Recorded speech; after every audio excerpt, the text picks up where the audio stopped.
김동무 레멘트 여러분 반갑습니다. 오늘 거룩한 주일 하나님께 신령과 진정으로 예배드리는 시간 되길 바랍니다.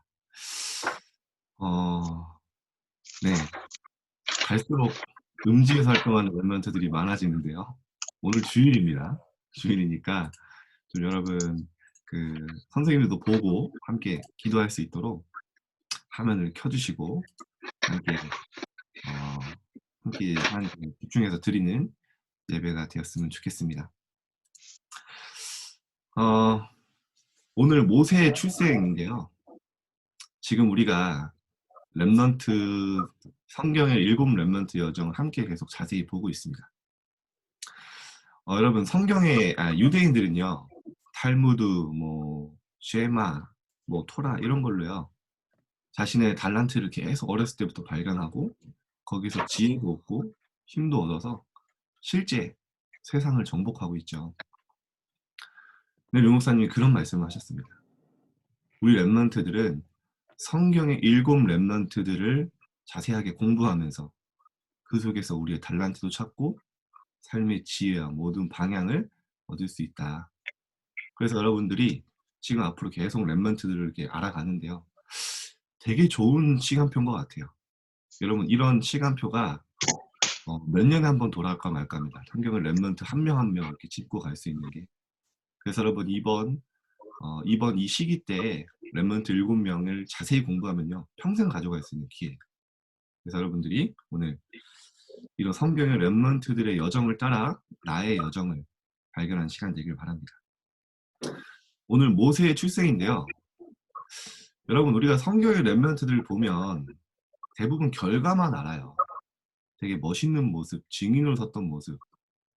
근데 성경을 자세히 보면 성경에 있는 렘넌트들이 뭔가 특별하고 대단한 사람들이 아니었더라고요. 그냥 말 그대로 보통 사람이었어요. 보통 사람. 모세도 보니까요. 출애굽기 3장에 이제 모세가 왕궁에서 쫓겨나서 미디안 광야에서 목동으로 양을 치고 있을 때 하나님이 찾아오세요. 호렙산에서. 그래서 뭐라고 하십니까? 하나님이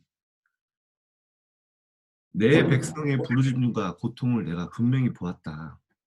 모세에게 말씀하시는 거예요. 내가 너로 바로에게 보내어 내 백성을 애굽에서 인도해 내겠다. 출애굽을 시키겠다. 모세에게 직방으로 얘기합니다. 다 나타나셔서. 그때 모세가 뭐라고 하냐면 출애굽기 3장 11절에 보면 하나님 내가 누구이기에 바로에게 가며 백성을 애굽에서 인도하리이까. 여러분 모세는요. 어떻게 보면 너무 맞는 말이에요. 자신을 객관적으로 너무 잘 알았어요. 나는 할 수 없는 사람이라는 거예요. 자신의 현실을 너무 잘 알았어요. 나는 목동인데 어떻게 바로 앞에 갑니까? 나는 지금 도망자인데. 현실을 너무 잘 알았어요. 백성을 애굽에서 인도할 만한 환경도 되지 않는다는 거 알았어요. 너무나 맞는 말이죠. 그때 하나님이 딱 한마디 하십니다. 내가 반드시 너와 함께 할 것이다. 다른 말 붙이지 않아요. 내가 너와 함께 할 거야. 가봐. 응답이 준비돼 있어. 내가 너와 함께하고 그게 방법이고 그게 너의 실력이다. 그 속에 그게 나의 방법이다. 그렇게 한마디 하시죠. 그래서 모세가요. 울며 겨자 먹기로 알겠습니다 합니다. 근데 막상 바로 앞에 가려냐 하니까 또 좀 여러분 말로 좀 쫄렸나 봐요. 마음이 두려웠나 봐요. 그래서 또 이야기합니다. 출애굽기 4장 10절에 오 주여 이제 볼멘 소리 하는 거예요. 오 주여 나는 입이 뻣뻣하고 혀가 둔하여 본래 말을 잘 못합니다. 하나님 저는 입이 혀가 뻣뻣합니다. 왜 나 같은 사람을 보냅니까? 그때 하나님이 약간 이제 조금 이제 기분이 안 좋으셨나 봐요. 이렇게 하겠죠. 누가 사람의 입을 지었느냐? 누가 말 못하는 자나 못 듣는 자나 눈 밝은 자나 맹인이 되게 하였느냐? 나 여호와가 아니냐? 가라. 가봐. 내가 너와 함께 있을 거야. 내가 너에게 할 말을 줄게. 하나님이 말씀하시죠. 그런데요. 좀 그러면 수긍하면 되는데 또 얘기합니다. 오 주여. 보낼 만한 자를 보내소서. 약간 답답해요. 제가 성경 보면서도. 뭐 저였어도 뭐 다르지 않았을 것 같은데 여러분도 아마 비슷했을 거예요. 그 어마어마한 애굽의 바로 앞에 가는 죽으러 간다고 생각했을 거예요. 그때 하나님이 얘기하시죠. 좀 분노해서 막 얘기합니다. 하나님이 모세를 향하여 노하여 막 뭐라 하시죠. 내가 함께 한다니까. 제가 이 모습을 보면서 저와 조금 오버랩을 되더라고요. 우리와 하나님은 분명히 우리를 세계복음화의 주역으로 237 시리 앞에 설 서밋으로 세우겠다고 분명히 말씀하셨는데 나는 안 된다는 거예요. 말은 하지 않아요. 내 마음속 깊이 나는 안 되고 못해. 나는 그냥 이 정도야. 내 수준, 내 기준으로 나도 모르게 포기하고 있고 판단하고 있어요. 하나님은 분명히 여러분을 영적 서밋으로 세워서 시대의 문화를 바꾸고 시대의 다부줄자로 세운다고 했는데 사실은 내 마음속에 나는 안 된다는 확실한 믿음을 갖고 있어요. 근데 그게 맞을 수도 있어요. 나는 세상에서 학업 서밋도 아니고 객관적으로 시대 앞에 설 서밋도 아니고 환경도 안 되고 맞습니다. 그런데 여러분 중요한 것은 하나님이 그 모든 것을 아시고 여러분을 부르셨다는 거예요. 여러분의 과거, 현재, 미래를 아시고 여러분이 모태해지기 전에 여러분을 열방의 선지자로 세웠다는 것입니다. 하나님은 지금도 말씀하십니다. 모세와 함께 하셨던 하나님이 지금도 여러분에게 말씀하십니다. 내가 세상 끝날까지 너희와 항상 함께 있을 것이다. 하늘과 땅의 모든 권세를 내게 주셨다. 너희는 가서 모든 민족 제자 삼으로 도전해라. 볼지어다 내가 세상 끝날까지 너희와 항상 함께 있으리라. 렘넌트 여러분, 오늘 모세를 확인하고 하나님이 사용하셨던 렘넌트들 평범하고 보통 사람이었지만 모세도요 그랬지만 하나님의 능력 하나님이 함께 하신 붙잡고 바로 앞에 섰을 때 결단하고 도전했을 때 모세는 완전히 새로운 사람으로 변해졌습니다. 왜죠? 하나님의 능력이 체험되기 시작해요. 애굽에 갔을 뿐인데 바로 앞에 서는 하나님 말씀 붙잡고 순종했을 뿐인데 10가지 기적을 체험하고 하나님이 나와 함께 하시는 증거들이 삶에 나타나기 시작합니다. 그래서 모세가 나중에는요. 완전히 새로운 사람이 되버려요. 새로운 비전. 나는 못합니다. 내가 누구에게 합니까? 하던 모세가 죽음의 위기 앞에서 홍해 앞에서 뭐라고 합니까? 이스라엘 백성들아 두려워하지 마라. 오늘 너희는 가만히 서서 여호와께서 행하시는 구원을 보라. 아, 멋있잖아요. 근데 그 모습 이전의 모세를 보라니까요. 하나님은 지금도 여러분을 그리스도의 예수날까지 이루어 가십니다. 여러분은 뭐 하면 되냐? 모세와 같이 하나님의 언약만 붙잡으면 될 줄 믿습니다. 반드시 여러분에게 이 복음이 체험되는 날이 와요. 그래서 류 목사님이 그런 말씀하셨어요. 렘넌트들에게. 렘넌트 모세를 모델로 삼지 마라. 모세와 함께 하신 하나님을 모델로 삼아라. 모세에게 역사하셨던 하나님을 모델로 삼아. 오늘 여러분 모세를 보면서 모세가 대단한 사람이다. 그거 보는 게 아니라 모세와 함께 하신 하나님. 모세를 인도하신 하나님. 모세가 시대 앞에 서게 하신 하나님. 왕 앞에 서게 하신 하나님. 그 하나님이 지금도 우리와 함께 하심을 확실하게 붙잡는 시간 되길 바랍니다. 여러분 오늘도 언약을 얘기할 것입니다. 또 이 얘기야? 또 하나님이 함께 하시는 아닙니다. 여러분. 생명이 있는 나무는 살아있는 나무는요. 물을 주면 줄수록 어떻게 되죠? 살아나요. 생명이 있기 때문에. 여러분 밥 매일 먹는다고 오늘도 밥 먹네 하지 않습니다. 왜죠? 생명이 살아있기 때문에. 썩은 나무는 물을 계속 부으면 어떻게 됐습니까? 죽어요. 물을 부으면 부을수록 썩습니다. 안 들려요. 근데 여러분이 생명을 가지고 있기 때문에 예수 생명 가지고 있기 때문에 날마다 복음의 언약을 들을 때 여러분의 시간표에 따라 하나님은 역사하실 것입니다. 깨닫게 하실 것입니다. 오늘 하나님의 언약 확실하게 붙잡는 시간 되시기를 바랍니다. 자, 여러분 본론 첫 번째인데요. 모세의 출생입니다. 모세가 출생했을 때 어떤 시기냐? 요셉이 죽고 400년이 흘렀어요. 그래서 일본에 요셉을 잊은 시대가 왔어요. 요셉을 모르는 새 왕이 일어났고요. 근데 요셉을 모르는데 사실 요셉 때문에 이스라엘 백성들이 애굽으로 이주 오게 되었잖아요. 근데 이제 요셉을 모르는 이제 왕이 일어나면서 근데 이제 이스라엘 백성들이 계속 창대해지는 거예요. 번성하는 거예요. 그래서 왕이 걱정을 합니다. 우리가 전쟁터를 나가거나 집을 비웠을 때 이스라엘 백성들이 쿠데타를 일으키면 어떡하냐. 그래서 어떻게 하냐면 이스라엘 백성들을 노예로 만들어요. 성경에 보면 뭐라고 하냐면 이스라엘 백성들이 번성하니 어려운 노동으로 고된 노동으로 그들의 생활을 괴롭게 하자. 참 비참하죠. 왜냐? 딴 생각하지 못하게 매일매일 고된 노동, 피땀 흘리게 해서 하루 종일 일만 하다가 돌아와서 집에 오면 골아 떨어지도록 딴 생각 못하도록. 그래서 무슨 명령을 했냐? 비돔성과 라암셋이라는 성을 짓게 만들어요. 성만 지었겠습니까? 그 시대에 가장 유명한 게 뭐죠? 이집트의 피라미드. 하나님의 백성들이 하나님을 섬기는 자들이 언약을 놓치니까 불신자의 종노릇 해야 돼요.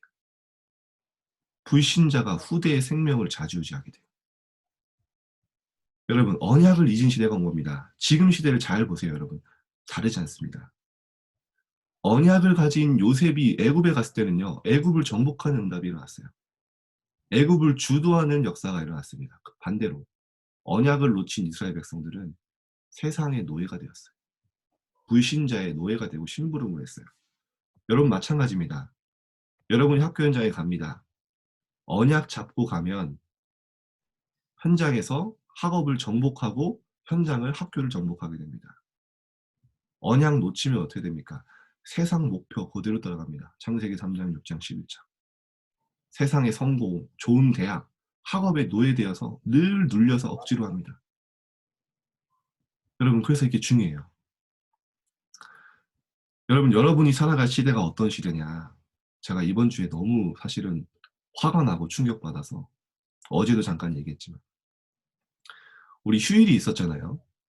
부처 탄생일이 있었습니다. 부처님 탄생. 그때 한국 기독교 교회 협의회라는 NCCK라고 하죠. 저희 나라의 가장 큰 단체 중에 하나입니다. 기독교 연합단체. 이렇게 축하 메시지를 보냈어요. 불교에. 부처님의 탄생을 축하드립니다. 이러면서 뭐라고 하냐면 부처님이 이 땅에 오셔서 이 중생들을 구제하신 것과 예수님이 이 땅에 오셔서 세상을 사랑하셔서 하신 일과 다르지 않습니다. 이게 무슨 말이에요 이게? 부처님과 예수님이 다르지 않대요. 하신 일이 같대요. 여러분 우리나라를 대표하는 기독교 단체입니다. 그러면서 뭐라고 하냐? 우리 이제 화합하자, 연합하자. 와 진짜 좀 속으로 좀 죄송합니다. 쌍욕이 나오더라고요. 진짜 이럴 수가 있나. 여러분 앞으로는요. 사단이 뭐 합니까? 딱 한 가지만 없애면 돼요. 그리스도 이름만 약화시킵니다. 그리스도만 희미하게 만듭니다. 복음만 교회가 없어지면 어떻게 되는지 너무 잘 알아요. 여러분 이 땅에 재앙이 왜 옵니까? 여러분 잘 알고 있잖아요. 언약 가진 자들이 언약을 놓칠 때 시대에 어떤 역사가 번복되는지 여러분 너무 잘 알잖아요. 여러분 앞으로 어떤 시대 삽니까? 사도행전 4장 12절을 고백하면 감옥에 잡혀가는 날이 올 수도 있어요. 여러분 렘넌트 때 확실하게 합니다. 다른 이로서는 구원을 받을 수 없나니 천하 사람 중에 구원을 받을 만한 다른 이름을 우리에게 준 적이 없다. 이 말을 못하게 한다니까요. 법에 명시할 수도 있어요. 사도행전 4장 12절은 절대 기독교 외에 좀 구원이 없다고 얘기하면 벌금, 감옥, 법이 만들어질 수도 있습니다. 지금 그런 분위기예요. 여러분 지금부터 결단하세요. 나는 오직 예수 그리스도만 말하겠다. 다른 진리가 아니죠. 다른 세상의 지식, 세상의 말과 타협하지 않겠다. 성경은 왜 그렇죠? 내가 곧 길이요, 진리요, 생명이니 나로 말미암지 않고는 아버지께로 올 자가 없네. 나로 말미암지 않고는 예수님 외에 그리스도 외에 길이 없다고 얘기하고 있어요. 여러분 오늘 하나님의 언약을 확실하게 붙잡기 바랍니다. 하나님이 여러분을 준비하셨어요. 여러분 누가 뭐래도 여러분은 시대의 답을 가진 자입니다. 여러분을 통해 하나님은 시대를 살리실 거예요. 여러분 언약 붙잡을 때 여러분 현장을 여러분이 주도하게 됩니다. 왜 여러분이 현장에 노예되고 학업에 어렵습니까? 언약 놓쳐서 그렇습니다. 회복할 때 하나님 모든 것을 회복하실 줄 믿습니다. 1번에 두 번째로 더 비참한 시대가 옵니다. 그렇게 하다가 이제 더 이상 안 되니까 그래도 창대해지니까 이스라엘 백성들이 애굽 왕이 명령을 내려요. 아기가 태어났는데 남자아이가 태어나면 다 죽여라. 유아 살해를 명령합니다. 산파에게 지시하죠. 산파가 뭡니까? 그때 당시에는 병원에서 아기를 낳는 게 아니고 그 산파가 가서 아기를 받아줬어요. 남자아이가 나오면 다 죽여라. 바로 왕이 명령한 거예요. 근데 그때 모세가 태어나게 되는데요. 모세를 받은 산파가 하나님을 경외하는 자였어요. 그래서 하나님이 산파에게 다른 마음을 주셔서 못 죽이게 했다고 성경에 나오죠. 이제 이런 시기에 모세가 태어났는데 일단 모세가 잘생겼대요. 잘생긴 것을 보고 3달 동안 숨겼다고 했는데 네.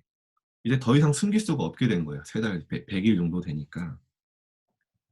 그 결단을 내립니다. 이 아이를 강에 내보내야겠다. 그래서 갈대 상자를 엮고 역청과 나무진을 칠합니다. 물이 새지 않도록. 그리고 바다에 이 강에 올려놓고 모세 애기 100일 된 아기 올려요. 강에 떠나보내려고. 여러분 그때 요게벳의 마음이 어땠을까요? 얼마나 요게벳은 언약 알았거든요. 언약적 한이 생겼을까요? 이스라엘 백성들이 언약 놓쳐서 여러분 그 갓난 아기를 강에 흘려보내는 그래서 성경에 보면 요게벳이 요셉의 엄마가 모세를 보지 못했어요. 강에 가는 걸. 누가 봤냐? 요셉의 누나가 봤어요. 그 자리에 있을 수가 없던 거예요. 도저히 자기 아들을 그 끝도 보이지 않는 강에 떠내보낼 만한 용기가 없던 겁니다. 볼만한.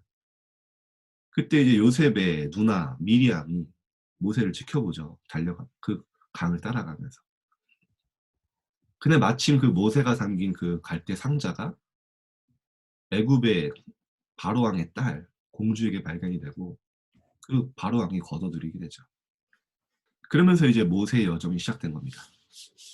오늘 모세의 출생에 대해서 이야기하는데 여러분 한 가지 확실한 건 뭐냐?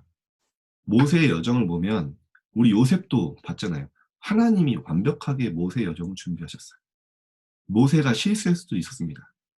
왕궁에서 40년 동안 지식과 지혜를 배웠어요. 지성을 갖췄어요. 대학에서. 힉스페리오 대학이라는 대학에서 지성을 갖췄습니다. 이스라엘 백성들을 지도할 수 있는 지도자의 자질을 갖췄어요. 왕의 교육을 받으면서. 왕자였으니까요. 실수합니다. 실수해서 애굽에서 쫓겨나게 돼요.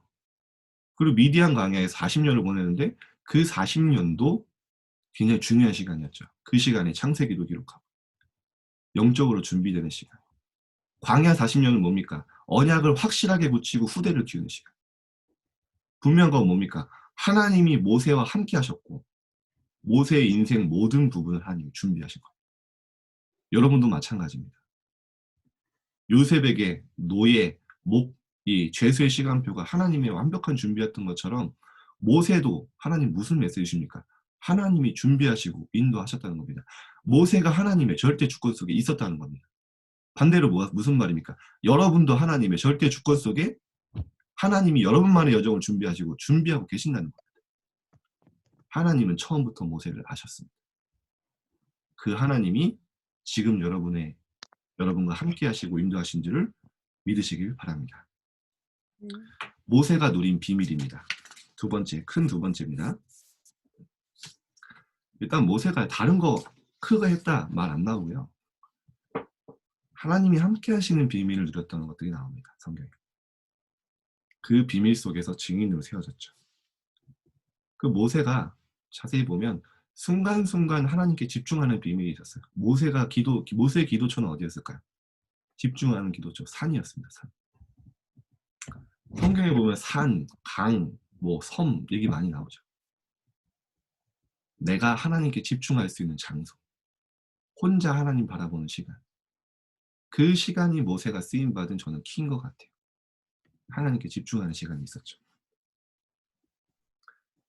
자, 이번에 1번 첫 번째로 모세가 누린 비밀들이 있습니다. 어떤 축복이냐면 임마누엘 축복이죠. 보이지 않는 영적 세계를 누렸습니다.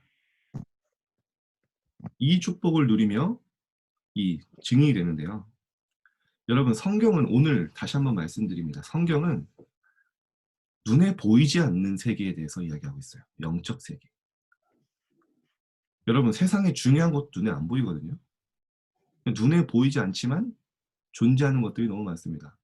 우리 사람의 정신, 공기. 여러분, 지금 핸드폰이 있는데 이 핸드폰이 인공위성으로 정보 가는 거 보입니까? 보이지 않아요. 근데 실제합니다. 영적 세계, 하나님은 분명히 성경에 있다고 해서.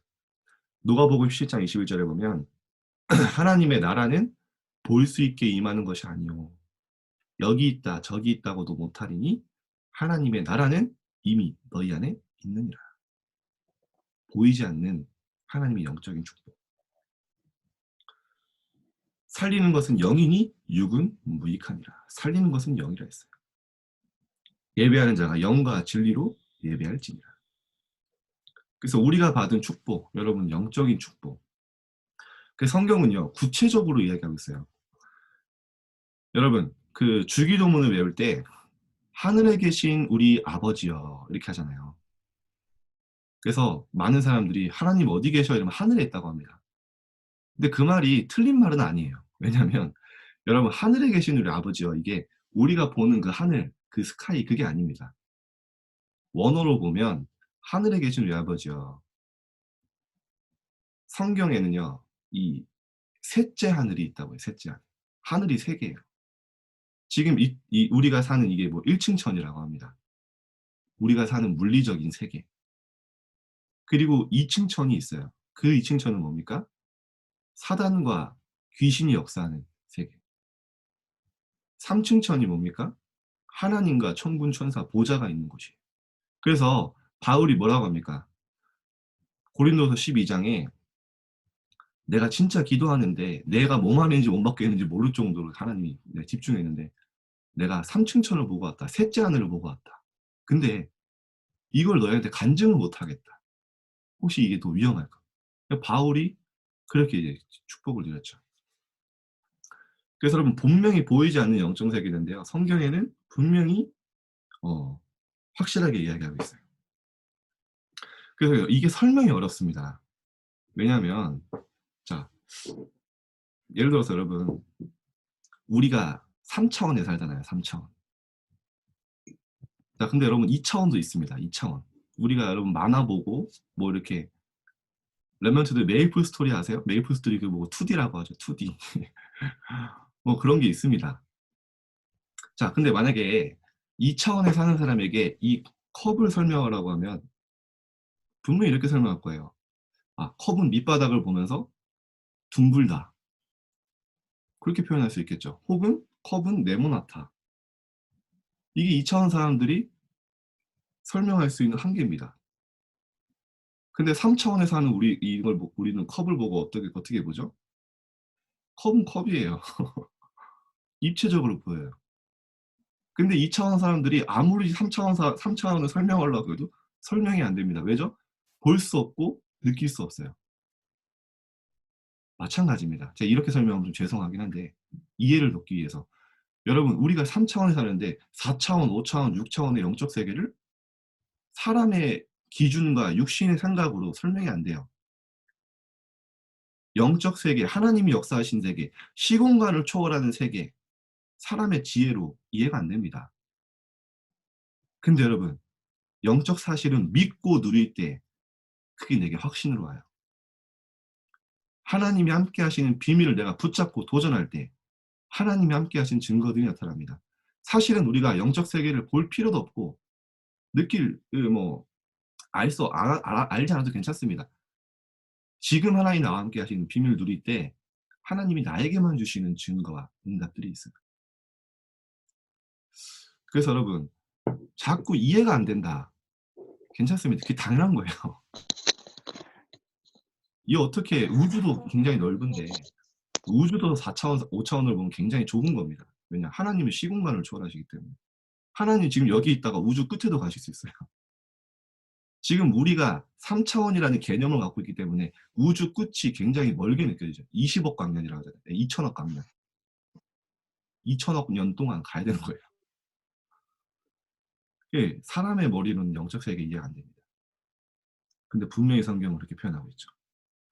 그래서 여러분이 이 사실을 믿고 누리는데 두 번째로 이 영적 세계, 영적 축복은 임마누엘 누리는 비밀은 뭐냐면요. 하나님의 나라를 실제로 누리는 겁니다. 하나님의 나라 실제로. 그리스도 하나님의 나라 성령 충만 138의 언약 우리가 이미 받았습니다. 그리스도는 이미 우리가 소유하고 있어요. 1장 8절 증인은 하나님이 앞으로 성령 충만의 증인으로 세우실 것입니다. 그러면 지금 뭐 해야 되냐? 지금 나와 함께 하시는 하나님을 누리는 건데 그걸 보고 하나님의 나라라고 합니다. 예수님이 40일 동안 설명하셨고 바울은 가는 곳마다 하나님의 나라에 대해서 강론했다 했어요. 석 달 동안. 그 비밀이 뭡니까? 첫 번째. 하나님이 성삼위 하나님이 지금도 우리와 함께 하십니다. 그 비밀을 내가 누리는 거예요. 성삼위 하나님, 성부, 성자, 성령 하나님이 지금도 우리와 함께 하십니다. 모세와 함께 하신 하나님, 지금 우리와 함께 하십니다. 로마서 14장 17절에 보면 그래서 하나님의 나라 이렇게 표현합니다. 하나님의 나라는 먹는 것과 마시는 것이 아니요 육신의 것이 아니다. 오직 성령 안에 있는 임마누엘 속에 있는 의와 평강과 희락이다. 임마누엘 속에 있는 의, 평강, 평안, 행복, 희락, 기쁨. 여러분 우리가 기도 속에서 누린 축복들이잖아요. 이 축복을 누려라. 요한복음 14장 16절 17절에 보면 세상은 알 수 없대요. 보혜사 성령을 너희에게 주사 너희와 영원토록 함께 있게 하리니. 그는 진리의 영인데요. 세상은 능히 그를 받지 못하나니 그를 알지도 보지도 못하니. 세상은 그를 볼 수도 알 수도 없습니다. 그러나 너희는 그를 아나니 그는 너희와 함께 가시며 너희 속에 계시겠습니다. 이 축복. 여러분이 임마누엘 축복, 함께 하시는 축복 누리시기 바라고요. 하나님 나라 두 번째, 여러분의 배경이 하나님의 나라 천국 배경입니다. 그래서 누가복음 10장 20절에 보면 이렇게 말씀해요. 귀신들이 너희에게 항복하는 것으로 기뻐하지 말고 너희의 이름이 하나님 나라에 기록된 것으로 기뻐해라. 천국 시민이 된 것으로 기뻐해라. 너희가 하나님 나라의 이름 생명책에 기록된 것으로 기뻐해라. 빌립보서 3장 20절에 우리의 시민권은 하늘에 있는지라. 여러분 우리가 앞으로 갈 천국을 바라보고 소망하며 사는 겁니다. 그것도 하나님의 나라를 누리는 거예요. 여러분 지금 죽어도 천국 갑니다. 죽음 두려워할 필요 없어요. 지금 여러분 죽어도 여러분의 영혼은 어디 갑니까? 하나님과 함께하는 천국으로 갑니다. 자, 이번에 3번, 세 번째. 그러면 권세. 하나님의 나라를 누리는 건요. 하나님 주신 권세를 누리는 거예요. 어떤 권세입니까? 여러분이 가는 곳마다 흑암이 무너지고 하나님 나라가 임하는 곳에 모든 흑암 결박되게 됩니다. 마태복음 12장 28절에 너희가 성령을 힘입어 귀신을 내쫓는 것이면 하나님의 나라가 이미 너희에게 임하여 있느니라. 너희가 성령을 힘입어 귀신을 내쫓는 것이면 하나님의 나라가 이미 너희에게 임하여. 그러면 여러분 오늘 제가 참 죄송해요. 제가 하나님의 나라에 대해서 얘기할 때 저는 예전에 하나님의 나라 되게 모호했거든요. 138의 언약은 아는데 하나님의 나라를 누린다. 이게 사실은 저한테 개인화가 안 되었어요. 그때는 안 들리더라고요. 여러분 중에 그런 랩런트도 있을 거예요. 아, 왜 이렇게 어려워? 복잡해라고 할 수 있지만 아닙니다. 복잡하지 않아요. 하나님의 나라를 누리는 건 간단하게 설명할게요. 하나님이 함께 하심을 누리는 거고 영적 세계를 누리는 거예요. 여러분의 하나님이 함께 하시고 여러분이 천국 배경 보좌와 함께 하시고 배경이 있고 여러분이 가는 곳마다 흑암이 무너지는 겁니다. 이 축복을 누리는 거예요. 어떤 걸로? 정시 기도를 통해서. 하나님과 함께하는 기도 시간을 통해서. 이게 키입니다. 자, 큰 2번에 3번. 그러면 이제 이 축복을 여러분이 누리면 여러분 나와 현장에 변화가 일어나기 시작해요. 하나님의 능력이 나타나기 시작합니다. 마가복음 9장 1절에 보면 여기 있는 사람 중에 예수님 말씀입니다. 여기 있는 사람 중 하나님의 나라가 권능으로 임하는 것을 볼 자들도 있느니라.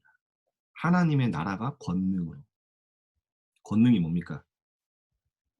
권세와 능력이 합친 말이에요. 여러분이 권세를 사용할 때 여러분 삶에 권능이 나타납니다. 권세를 가지고만 있으면 능력이 안 나타나요. 권세를 사용할 때 내 현장에 권능이 나타납니다. 고린도서 4장 20절에 보니까 하나님의 나라는 말에 있지 아니하고 오직 하나님의 능력에 있습니다. 여러분이 하나님의 나라를 누릴 때 여러분의 학업에, 여러분의 산업에, 여러분의 현장에 하나님의 능력과 권능이 나타나기 시작하는 거예요. 그러면 어떻게 됩니까? 나도 변화되고 현장도 변화돼요. 그래서 예수님이 감람산에서 40일 동안 하나님의 나라에 대해 설명하신 겁니다. 현장으로 나가는 제자들에게 너희가 이 땅에서 누릴 하나님의 나라에 대해서 이야기하신 겁니다. 그래서 여러분 이번 주에 미션을 좀 드릴게요. 여러분 정시기도 속에서 기도하되 이번에는 여러분 가는 현장마다 순간순간 여러분이 하나님께 질문해 보세요. 하나님, 혹시 현장에 문제가 있습니까? 왜 나에게 이런 문제를 주셨습니까? 여러분이 이 질문 조금 하는데요. 신기합니다. 하나님을 내가 생각하고 질문하는데요. 내 영적 상태가 살아나기 시작해요. 현장에서 여러분 이상한 사람 만납니다. 그때 한번 기도해보세요. 하나님, 왜 나에게 이런 사람을 만나게 하셨어요? 영적 상태가 살아나기 시작합니다. 반대로 나는 왜 이럴까? 저 사람은 왜 저럴까? 우리 집은 왜 이래? 이러면 이미 영적 상태가 진 겁니다. 기도 수첩에 나오죠. 여러분 현장에서 한번 순간순간 하나님께 질문해 보세요. 여러분이 그동안 문제라고 생각했던 거, 그동안 여러분이 갈등했던 사람들을 가지고 하나님 앞에 질문해 보세요. 여러분이 이 축복을 누리면서 계약을 하면요. 세상에선 여러분 좀 비정상으로 볼 수도 있습니다. 학교에서 기도 수첩하고 기도하고 하면요. 비정상으로 보여요. 근데 여러분 마치 이런 겁니다. 외눈박이 마을에 눈이 하나만 달린 사람들만 사는 마을에 눈 2개 달린 정상인이 가면 비정상이 돼요. 여러분이 현장에서 복음 누리고 현장에서 응답 받고 말씀 묵상하고 하는 게요. 친구들이 볼 때 이상하게 볼 수도 있어요. 근데 여러분이 조금만 이거 하다 보면요. 분명히 현장에 예비된 사람들이 하나님 붙이시고 궁금한 친구들이 찾아옵니다. 여러분에게 이런 축복이 있길 바랍니다. 뭐 제가 이건 시간이 길어져서 얘기 못하는데 목사님의 한 이제 동기 목사님은 학교에서 기도 수첩으로 전도했는데 일부러 여러분 말로 어그로를 끈대요. 어그로. 뭔가 이렇게 거룩하게 기도 수첩하고 있으면 갈급한 애들이 온대요. 고등학교 때 전도했던 방법을 얘기하더라고요. 그래서 기도 수첩 뭐야? 이거 아무나 알려주는 게 아니야. 막 이래가지고 막 궁금하게 만들어가지고 막 계속 하는 거예요. 그럼 그걸 유심히 본 애들이 있습니다. 야, 나도 좀 하면 안 돼? 이때 딱 타이밍에 이 친구가 복음을 냈다더라. 이 목사님. 근데 그걸로 이제 현장에서 대박 났다고. 근데 어쨌든 여러분 현장에서 나름대로의 전도 플랜 누림 지속하시기 바랍니다. 결론입니다. 여러분 지금 중요한 시간표에 있어요. 237 성전 굉장히 축복의 대열 속에 있습니다. 여러분 어떻게 보면 여러분 평생에 한 번의 기회일 수 있어요. 이거는 다시는 오지 않을 기회일 수 있습니다. 237 나라를 살리는 시대를 치유하는 성전. 그래서 여러분이 이 성전이 세워지고 있는 이때에 기도할 수 있다. 기도로 이 흐름 속에 있을 수 있다. 엄청나게 큰 축복입니다. 그래서 여러분 지금부터 기도하세요. 앞으로 내가 10의 구조를 드리고도 남을 만한 빛의 경제. 한번 기도해보세요. 그리고 다시 헌금 계획을 세우세요. 여러분. 지금 이제 새학기도 하면서 여러분이 지금 분명히 헌금 드릴 수 없는 게 아니거든요. 액수가 중요한 게 아닙니다. 여러분 헌금은 내 것을 하나님께 드리는 게 아니에요. 내가 가진 걸 하나님께 드리는 게 아니고 원래 내 것이 없습니다. 하나님의 것이에요. 우리가 다 드릴 수 없기 때문에 내 마음과 중심을 담아서 하나님께 드리는 겁니다. 나중에 여러분은 10의 9주를 드리고도 남을 만한 랩런트로 쓰게 하실 거예요. 그리고 여러분 지금 여러분 나이 때부터 헌금관 세워야 됩니다. 돈을 아끼라는 게 아니에요. 여러분 가치를 관리하면 됩니다. 무슨 말이냐, 여러분 뭔가 사고 싶죠? 그럼 한번 질문해 보세요. 나의 자신에게. 이게 내게 필요한 건가? 진짜 필요한 건가? 아니면 내가 잠시 갖고 싶은 건가? 그것만 여러분 구분하기 시작해도요. 돈이 모인다니까요. 대부분 충동적으로 사요. 그것만 줄여도 여러분 충분히 하나님 앞에 헌신할 수 있어요. 그리고 여러분 제가 랩런트 때 하나님이 참 감사한 게 그 예전에도 얘기했잖아요. 제가 용돈을 뭐 일주일에 1,000원 뭐 어떻게 뭐 받으면 1,000원 받으면 100원씩 항상 먼저 11조를 뗐어요. 근데 이것도 모으다 보니까 제가 초딩 때인데요. 모으다 보니까 돈이 커져요. 이런 컵에다 모았거든요, 제가. 헌금을 딱 드릴 때가 됐는데 막 손이 떨리더라고요. 뭐 온갖 생각이 다 들어요. 아, 이거면 뭐 살 수 있는데 이러면서 와, 그때 정말 극한의 갈등을 하다가 결국에 헌금 봉투 동전을 가득 담아서 드렸는데 너무 감사하더라고요. 근데 지금 생각해 보니까 그때 하나님이 저를 기뻐하셨던 것 같아요. 그러면 순간순간 여러분 경제에 대한 중요한 결단을 할 때가 옵니다. 제가 첫 월급을 받았을 때요. 교육자 시작을 하고 많은 사례는 아니지만 그때 저에게는 굉장히 큰 돈이었어요. 갑자기 이런 생각이 들더라고요. 내 첫 열매를 하나님께 드려야겠다. 그래서 제가 헌금 봉투에 그렇게 썼어요. 하나님, 제가 평생 경제 때문에 하나님 앞에 부끄럽게 하지 마시고 이 하나님, 이 경제 때문에 하나님 앞에 갈등하거나 그렇게 하지 말게 해달라. 진짜 하나님께 마음껏 드릴 수 있는 인생 살게 해달라. 모르겠습니다. 넉넉한 건 아니지만 아직까지 하나님 앞에 부끄러운 그런 고민을 해본 적이 없습니다. 랩런트들, 순간순간 작은 여러분의 믿음의 결단과 도전이 여러분의 그릇을 만듭니다. 하나님은 그때를 보시는 거예요. 지금 성전 237 성전 여러분 마음 받고 기도하면 여러분이 할 수 있는 헌신이 나오게 됩니다. 그래서 이 응답의 흐름 속에 여러분이 동참하시기를 기도하겠습니다. 네, 제가 잠깐 기도하겠습니다. 하나님, 앞선 랩런트의 여정을 통해 그 랩런트들을 세우시고 인도하신 하나님의 역사를 확인하게 하심에 감사드립니다. 아멘. 그 랩런트들과 함께 하셨던 하나님이 지금 이 시간 시공간을 초월하는 임마누엘 역사로 우리와 함께 하시며 우리를 인도하신 줄 믿습니다. 오늘 하나님의 언약을 확실하게 붙잡는 귀한 시간 되도록 축복하여 주옵시고 임마누엘과 하나님의 나라 누리는 그 속에서 증인의 축복 한 주간 누릴 수 있도록 주님 역사하여 주옵소서. 그 랩런트들이 237 성전 시대 앞에 설 수 있는 랩런트로, 주역으로 서는 랩런트로 함께 동참할 수 있도록 오늘도 축복하여 주옵소서. 한 주간 하나님이 완전하게 말씀으로 인도하실 줄 믿사오며 살아계신 예수 그리스도 이름으로 기도드립니다. 아멘.